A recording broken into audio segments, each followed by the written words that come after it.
राजू कुमार वाल्मीकि मधेपुरा से हमारे साथ जुड़ रहे हैं। राजू जी बताइए क्या कहना चाह रहे हैं आप? मेरा कहना यह है सर, एक नाबालिग लड़की को जिस तरह जो लोग कर रहे हैं, ये तो बहुत ही घिनौनी बातें हैं। लड़की गई थी बर्थडे पार्टी में, आई तो उनको समझा सकते हैं कोई भी, घर के गार्जियन भी। हाँ, लेकिन गार्जियन का भी हमें दोष देता हूँ कि ये जो है अपनी लड़की को रात में भेजते हैं कहीं बर्थडे पार्टी में। गार्जियन का भी थोड़ा सा दोष होना चाहिए। हाँ, टीवी में हाँ, गार्जियन का भी दोष होना चाहिए सर। लेकिन ये तो सरेआम आजकल होती ही रहती है ये सब घटनाएं। हाँ, लेकिन ये तो शर्मनाक घटना है जो एक लड़की के साथ इस तरह सभी लोग कर रहे हैं। शर्मनाक घटना है ये। मधेपुरा से जो दर्शक हमारे साथ जुड़े हुए हैं वो साफ साफ ये कह रहे हैं कि शर्मनाक घटना है, लेकिन साथ ही उन्होंने एक शब्द ये भी इस्तेमाल किया कि ऐसी घटनाएं होती रह रही हैं, यानी समाज में ये सब कुछ हो रहा है और उस समाज में हो रहा है जिस समाज में आज हम 21वीं शताब्दी में जाने की बात कर रहे हैं, जिस समाज में हम महिलाओं की बराबरी की बात कर रहे हैं, जिस समाज में ये कहा जाता है कि बड़े से बड़े ओहदे पर कोई भी महिला आसीन हो सकती है, हमारी राष्ट्रपति जो है वो एक महिला हैं, ऐसे समाज में ये सारी चीज़ें हो रही हैं। और देखिए जो लोगों की प्रतिक्रियाएं आ रही हैं वो किस कदर से हैं कि साफ साफ लोग ये कहने को मजबूर हैं कि आज के डेट में, आज की तारीख में तो ये सब चीज़ें हो रही हैं। ममता हमारी संवाददाता हमारे साथ जुड़ गई हैं फोन लाइन पर। ममता बताइए, आपकी एनसीडब्ल्यू की चेयरपर्सन से भी बात हुई होगी, क्या कहना है उन लोगों का? जी बिल्कुल, राष्ट्रीय महिला आयोग की अध्यक्ष हैं ममता शर्मा, उनसे हमारी बातचीत हुई है। उन्होंने साफ तौर पर कहा कि जिस तरीके से गुवाहाटी में ये पूरा मामला हुआ है वो भारतीय संस्कृति को शर्मसार कर देने वाली घटना है। साथ ही उन्होंने ये भी कहा कि महिला आयोग की 2 सदस्यीय टीम बनेगी जो जाएगी, गुवाहाटी जाएगी और इस पूरे मामले की जाँच करेगी। साथ ही उन्होंने राज्य सरकार से ये गुहार लगाई है, अपील की है कि राज्य सरकार इस मामले को गंभीरता से ले, इस पूरे मामले की। ममता एक बार आपको अभी मैं माफी चाहता हूँ, रोकना चाहूंगा। दिलीप कुमार जी हमारे साथ जुड़ गए हैं, गुवाहाटी से वरिष्ठ पत्रकार हैं। दिलीप जी, ये तस्वीरें शर्मसार कर देने वाली हैं, क्या क्या कुछ हो पाया? अभी पुलिस की तरफ से कोई कार्रवाई हो पाई है? जी, अब तक पुलिस ने इस मामले में 3 लोगों को गिरफ्तार किया है। हालांकि जो इस घटना का जो मुख्य आरोपी है अमरज्योति कलिता जी, वो अभी पुलिस की पकड़ से बाहर है। कई संगठन आगे आए हैं, इस घटनाओं पर अपनी प्रतिक्रिया जता रहे हैं। अभी आज असम पब्लिक वर्क्स नामक एक संगठन ने इस बीच वीडियो क्लिपिंग से 6 आरोपियों की तस्वीर की एक होर्डिंग बना के शहर के 2 प्रमुख स्थानों पर टांगा है जी। लोगों से अपील की जा रही है कि इन आरोपियों को, दोषियों को कहीं जहां भी देखे पकड़कर पुलिस के हवाले करें। दिलीप जी, तस्वीरें साफ हैं, लगभग 20 तस्वीरें इन जो दरिंदगी करने वाले ये 20 हैवान तरह के लोग हैं, इनकी तस्वीरें साफ तौर पे इस वीडियो में दिख रही है। हर कोई इनको देख पाने में, पहचान पाने में आसानी से कामयाब हो सकता है। पुलिस जाहिर सी बात है अपील कर रही है, लेकिन ये लोग कौन हैं इस बारे में अभी तक कुछ पता लग पाया है? क्या ये किसी संगठन से जुड़े हुए लोग हैं या फिर ये ऐसे ही मनचले हैं जो सरेरा इस तरह की हरकत कर रहे थे? जी, इस तरह की घटनाएं केवल गुवाहाटी में नहीं विभिन्न शहरों में होती आई है। लेकिन जहां तक इस घटना की हम बात करें तो करीब सोमवार की रात की घटना है, करीब 10 बजे की। और ये जो भी युवक आप देख रहे हैं, ये इनमें से कुछ युवक आसपास के कार्यालयों में ही प्राइवेट नौकरियां करते हैं। तो सवाल उठता है कि अब इस मामले में कितने लोगों ने उससे छेड़खानी की। दिलीप जी, आप बने रहिए हमारे साथ। हमने फोन लाइन खोल रखी है और बहुत सारे दर्शकों के फोन आ रहे हैं हमारे पास। इस समय हमारे साथ एक और कॉलर जुड़ गए हैं मुजफ्फरपुर से, संथाली साहब, प्रमोद कुमार संथाली मुजफ्फरपुर से हमारे साथ जुड़ गए हैं। बताइए प्रमोद जी, क्या प्रतिक्रिया है आपकी? जी, मेरा ये कहना है कि ये जो लड़के हैं ये किसी न किसी। प्रमोद जी, अगर आप हमें सुन पा रहे हो, आपको अभी मैं 1 मिनट के लिए रोकना चाहूंगा। अगर आप हमें सुन पा रहे हैं तो आप जरा अपनी टीवी स्क्रीन से वॉल्यूम कम कर दीजिए, आपकी आवाज हम तक पहुंच नहीं पा रही है ढंग से, और फिर आप हमें अपनी प्रतिक्रिया दीजिए।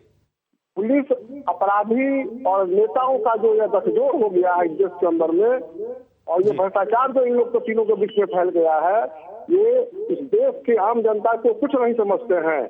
इस घटना के लिए इस राज्य के मुख्यमंत्री को क्षमा मांगनी चाहिए, इस डीजीपी को वहां से हटा दिया जाना चाहिए। मुख्य प्रधानमंत्री मनमोहन सिंह जो आसाम से आते हैं, उन्हें देश से क्षमा मांगनी चाहिए और इन लोगों को तुरंत से तुरंत अरेस्ट करके कड़ी सजा दिलानी चाहिए। कड़ी से कड़ी सजा दी जानी चाहिए, हमारे दर्शकों का ये कहना है। पटना से एक और कॉलर हमारे साथ जुड़ गए हैं, प्रमोद। बताइए आप क्या कहना चाहते हैं? पीयूष पीयूष माफ कीजिएगा, पीयूष हमारे एक दर्शक जुड़े हुए हैं पटना से हमारे साथ। बताइए पीयूष। पीयूष से हमारा संपर्क टूट गया है। जे.एन. चौधरी डीजीपी हैं गुवाहाटी के और उन्होंने क्या कुछ कहा है, आइए सुनवाते हैं आपको। बट सर, आज पूरे गुवाहाटी में कुछ एक एनजीओ द्वारा कुछ पोस्टर्स लगाए गए हैं, तो उसमें जो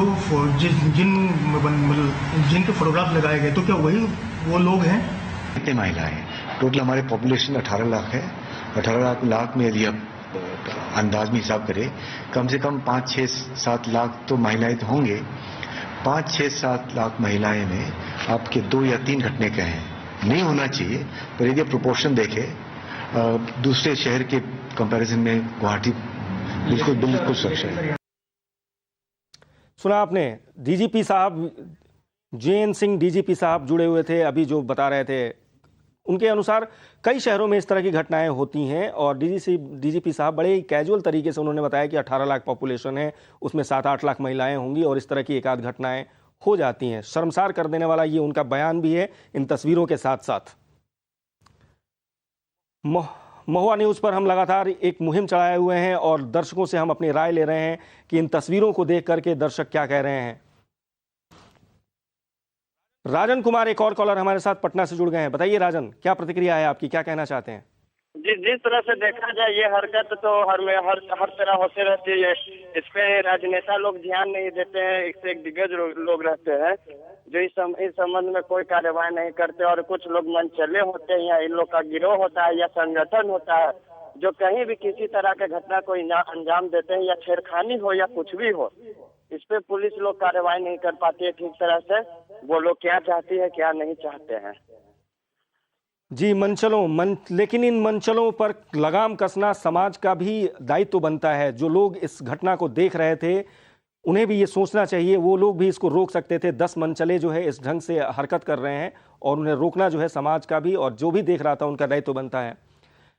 अभिषेक एक और कॉलर हमारे साथ जुड़ गए हैं मुजफ्फरपुर से। अभिषेक बताइए, क्या कहना चाहते हैं आप? जी, जो आपकी लास्ट बात थी वो सबसे इम्पोर्टेंट बात है कि आज की सोसाइटी ऐसी कैसे हो गई है। अभी घर घर वालों को फैसला लेना पड़ेगा कि राखी में बहन भाई को बोले कि भैया आप मेरी रक्षा नहीं बाकी सबकी भी रक्षा करना।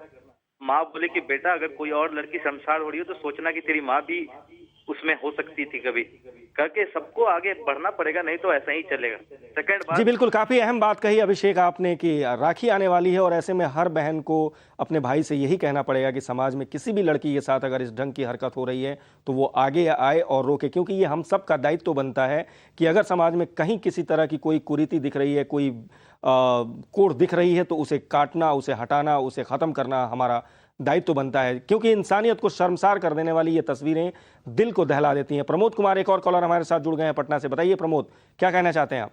हाँ सर, हम कहना चाहते हैं कि ये सर कि आजकल हमारे गांव और मोहल्ले में भी ये सब चीजें होते रहते हैं, लेकिन हम लोग उसके साथ बचाने जाते हैं उस लड़के के साथ तो हम ही लोग के साथ छेड़खानी करता है और ये हमारे शहर में लगातार होते आ रहे हैं। जब हम लोग उसको बचाने जाते तो हम ही लोग के साथ पिटने लगता है। इस कारण सर हम लोग एक दूसरे के हेल्प तो करते हैं लेकिन सोच समझ के करते हैं सर।